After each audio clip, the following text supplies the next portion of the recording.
예, 귀한 하루 주셨습니다. 할렐루야 샬롬 하고 우리 인사합니다. 할렐루야 샬롬 샬롬 샬롬 샬롬 샬롬 샬롬. 하나님 사랑합니다. 여러분 주 안에서 사랑합니다. 오늘 신명기 14장 22절 29절 우리 함께 합독했습니다. 범사에 복을 주시리라. 하나님께서 29절에 말씀하시죠. 너희 중에 분깃이나 기업이 없는 레위인과 내 성중에 거류하는 객과 및 고아와 과부들이 와서 먹고 배부르게 하라. 그리하면 내 하나님 여호와께서 내 손으로 하는 범사에 내게 복을 주시리라. 레위인과 기업이 없는 레위인과 성중에 거류하는 고아와 과부들이 와서 먹고 배부르게 하라. 먹을 것이 없는 자들에게 먹고 배부를 수 있도록 나누어 주라라는 말씀을 하고 계시죠. 사람의 마음에 무엇이 없어지면, 탐욕이 없어지면 하나님께 복을 받는다는 겁니다. 내일은 추석 명절이죠. 추수감사절과 같은 날이에요. 우리나라 민속 명절이기도 합니다. 오곡백과가 무르익고 그리고 그것을 감사하는 그러한 날 추석. 정다운 사람들 서로 만나고 또는 고향을 찾고 내려가고 올라가고 시간이 많이 걸리고 차가 밀려도 그게 기쁘고 감사해서 어느 때인가부터는 일단 그 명절에 그 추석 행렬 그리고 설 그 행렬이 이어지는 그런 풍경을 우리가 보게 됩니다. 러시아의 문어 톨스토이가 쓴 단편 소설에 사람은 얼마만큼의 땅이 필요한가라는 그러한 명작이 있습니다. 그 소설의 줄거리를 간추리면 어떤 도시에 빠움이라는 사람이 살았는데 굉장한 욕심장이었다고 합니다. 특히 땅에 대한 욕심이 이만저만이 아니어서 그 성이 큰 땅을 소유하고 있는 영주가 하루는 이 빠움이라는 사람을 부릅니다. 그대는 넓은 땅을 소유하기를 원하는가?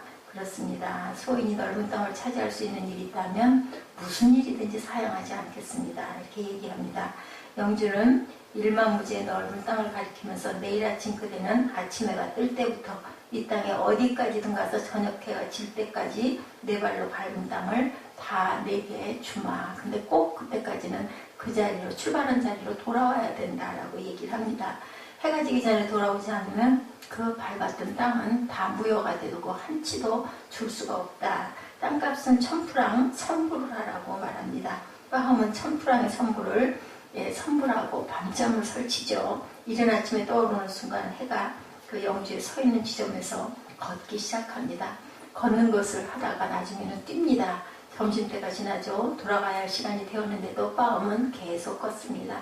한 걸음이라도 더 밟는 땅은 자기 것이 된다는 생각에 턱에 숨이 닿을 때까지 그렇게 뛰고 그리고 출발지로 도착하려고 또 되돌아서 막 뛰어옵니다. 다행히 땅거미가 지기 전에 출발지에 도착을 하긴 했어요. 근데 도착하는 순간 그만 숨이 넘어가 피를 토하고 죽었다라는 그런 얘기예요. 영주는 껄껄 웃으면서 빠음이 맡겨놓은 1000프랑을 챙겨 넣었다.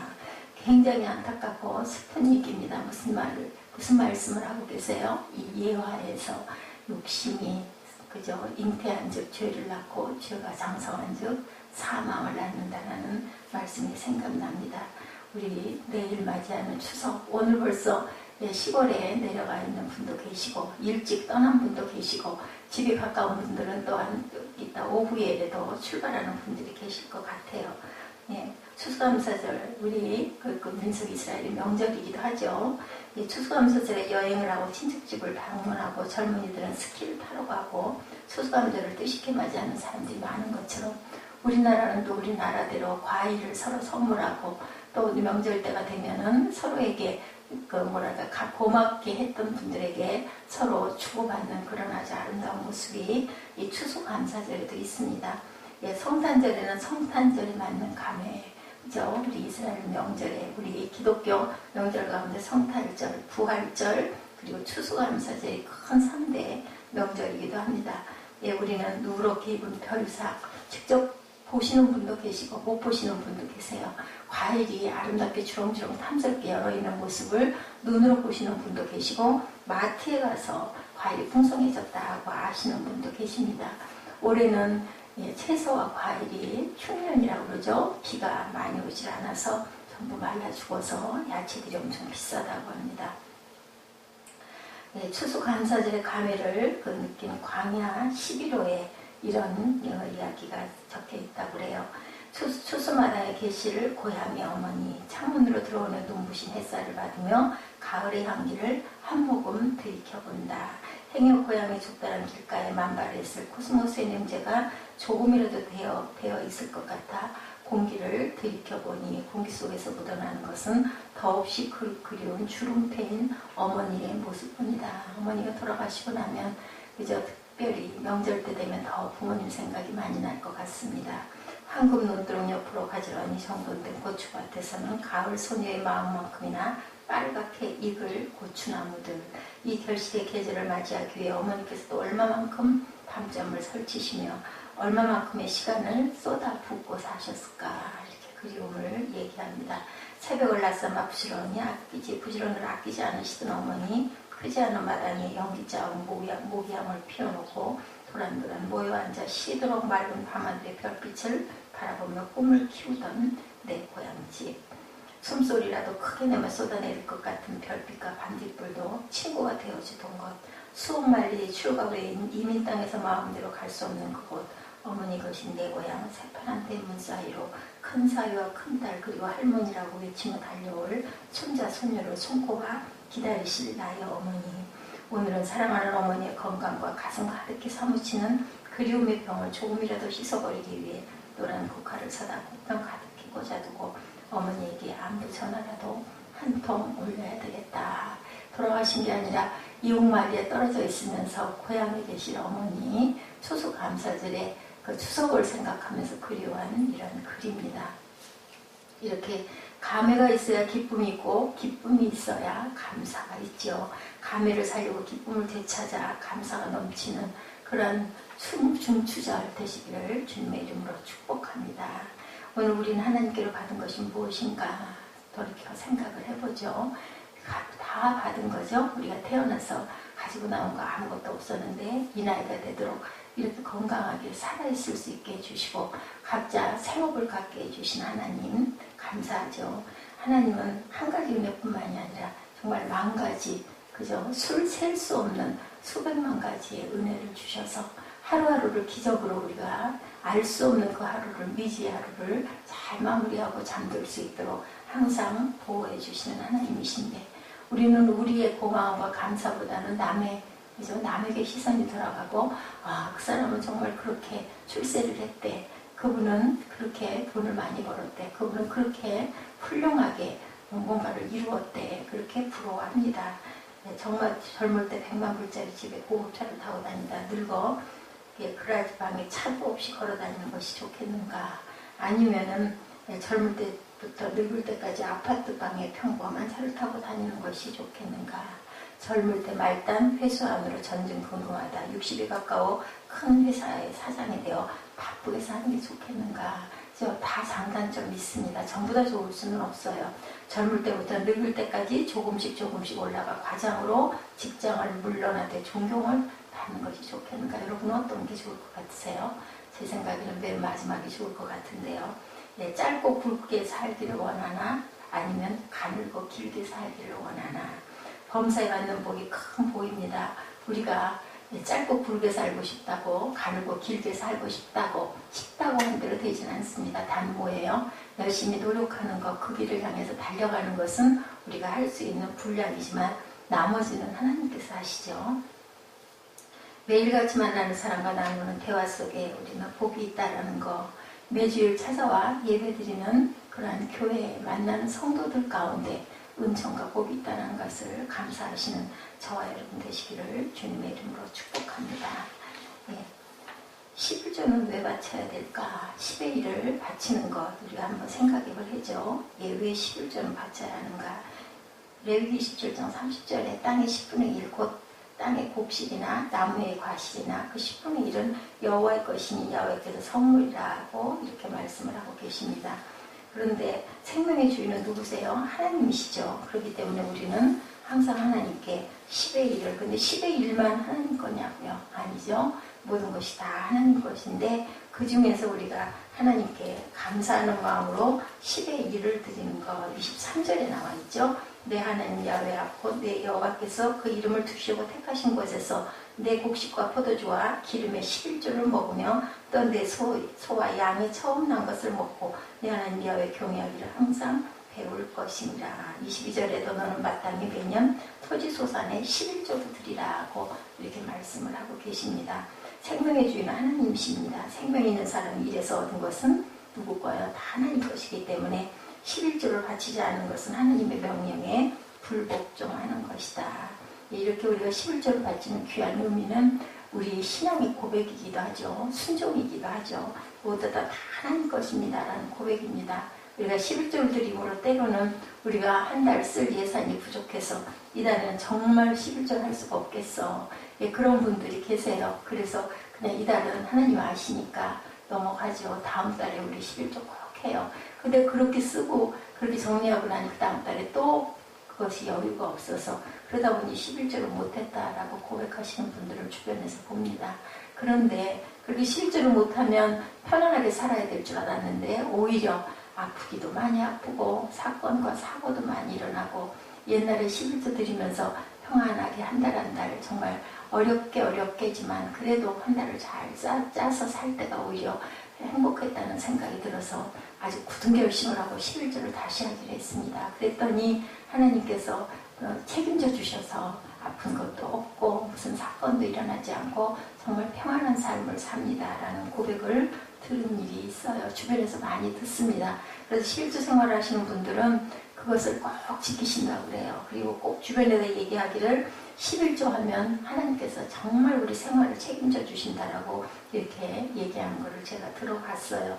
이렇게 이스라엘의 모든 백성들이 하나님께 드리는 10의 1을 기쁨으로 감사로 처음 난 것 그리고 가장 귀한 것을 드렸던 것처럼 그것은 왜요?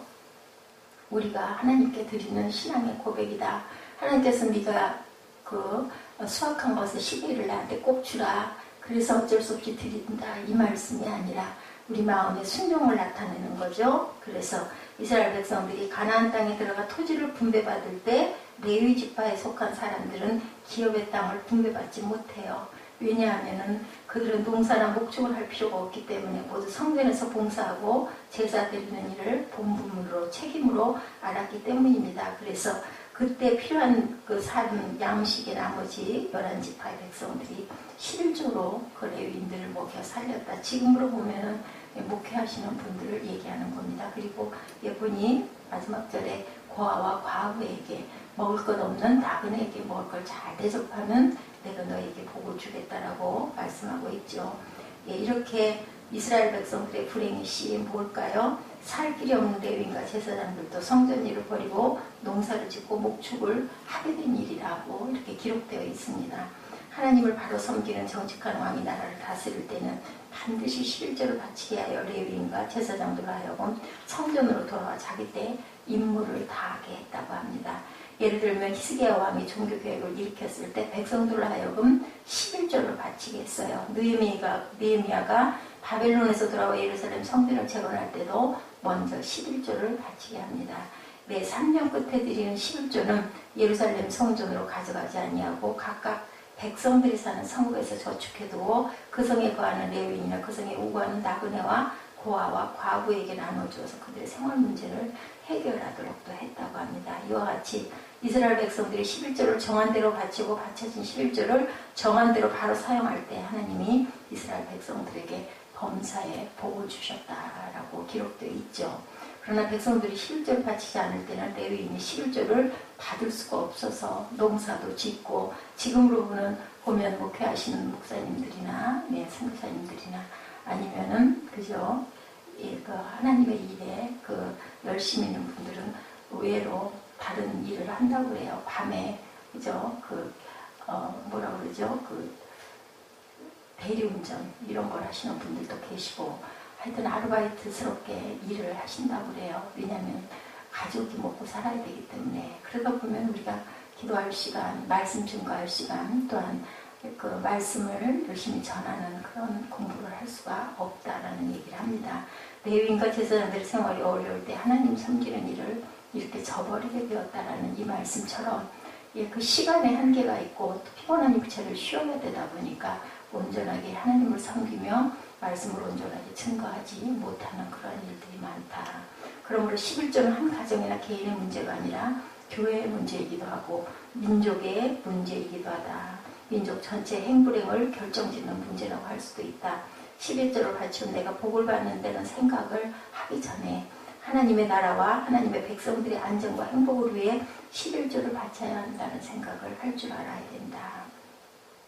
이것은 마치 나라에 세금을 바치지 않으면 고발을 당하고 고발을 당하면 벌금을 내야 하는 것 같은 생각 때문에 11조를 바쳐야 한다는 것보다 국민 모두가 세금을 바침으로 국민 모두가 정말 안전하고 복되게 살 수 있다라는 그런 마음으로 기쁜 마음으로 하나님께 드려야 된다는 거죠. 11조의 정신은 숫자 있는 것이 아니다. 과일 10개 중에 하나를 드리는 것도 아니고 소 10마리 중에 한 마리만 드리면 된다는 것도 아니고 얻은 것의 10분의 1은 적은 것인데 때로는 11조를 제하고 나면 생활이 곤란할 때도 있지만 뭐예요? 고백이죠. 내가 선 땅은 하나님이 주신 땅인 줄 아느냐? 하나님의 명령에 순종하면 더 큰 복을 받을 줄 아느냐? 그것을 안다면 내 손에 있는 것을 나에게 다오. 그렇게 하면 내가 너에게 정말 몇십 배로 갚아줄 것이다 라고 하나님께서 말씀을 합니다. 다른 사람보다 하나님을 더 잘 믿는다는 사람들을 이 사람들은 박하와 회양과 근체와 11조를 드렸다고 나타나 있죠. 서기관과 바리새인들입니다. 그런데 그러고 나서 우리는 의무를 다했다고 가슴을 피죠. 나는 하루에 3번 이렇게 기도했고 하나님께 드릴 일을 열심히 드렸고 한 번도 예배에 빠지지 않았다. 제사를 항상 드렸다. 이렇게 하는 자들에게 예수님은 그보다 더 중요한 것이 있다. 너희들이 박하와 회양과 근체의 11조는 드리되 율법의 의와 인과 신은 버렸도다. 의는 믿음을 가리키고 인은 사랑을 가리키고 신은 진실을 가리키죠. 11조는 의와 인과 신으로 드리는 것이 11조라는 말씀을 하고 계십니다. 의, 그죠? 믿음, 그리고 사랑, 그리고 진실하게 어떤 마음으로 자원해서 드리는 마음으로 이렇게 드릴 줄 알아야 된다. 그래서 예수님은 한 가구에 드렸던 한 고달란트를 영복에 넣는 것을 칭찬하시기도 했습니다. 예수님은 이것도 행하고 저것도 버리지 말아야 한다고 말씀하죠. 이렇게 의와 인과 신을 가리키고 저것은 박하와 회향과 근체의 11조를 말하는 거죠. 왜냐하면 의와 인과 신을 담는 그릇이 11조이기 때문이다. 이 내용 그 그릇이 맞아야 된다. 사과 100개를 가진 사람이 사과 1개를 주면서 이것을 내가 너에게 대하여 가지고 있는 마음의 의와 인과 신이라고 한다면 그 사람이 감사하게 받을까요? 사과 100개 중에 10개를 주면서 이것은 내가 너에게 대한 내 의와 인과 신이라고 하면 기쁘게 받을 것이라는 거죠. 11조란 이런 것이다. 11조는 어떻게 해요? 교회 그죠? 여러 가지 필요한 부분들을 감당하게 됩니다. 우리 11조는. 레위인과 제사장들이 하나님께 제사를 진실하게 드리게 하도록 하기 위한 생활을 책임졌던 것. 그죠? 이스라엘 백성들이 11조를 바침으로 고아와 과부를 모두 살려서 사회가 따뜻하고 풍요로운 사회가 되게 했다라는 겁니다. 11조의 정신을 바로 알고 11조를 드리고 11조의 목적을 알고 교회의 재정을 사용하는 재직들이 되는 저와 여러분 되시기를 주님의 이름으로 축복합니다. 절대로 11조라는 숫자에 매이지 말고 20분의 1을 바쳐도 의와 인과 신만 있으면 넉넉한 11조일 수도 있다. 법이 중요한 게 아니죠. 그 안에 있는 마음이 중요하다. 범사에 그래서 우리가 감사가 솟아나는 저와 여러분 되시고 그리고 더욱더 풍성하고 복된 중추절 되시기를 주님의 이름으로 축복합니다. 기도하시겠습니다.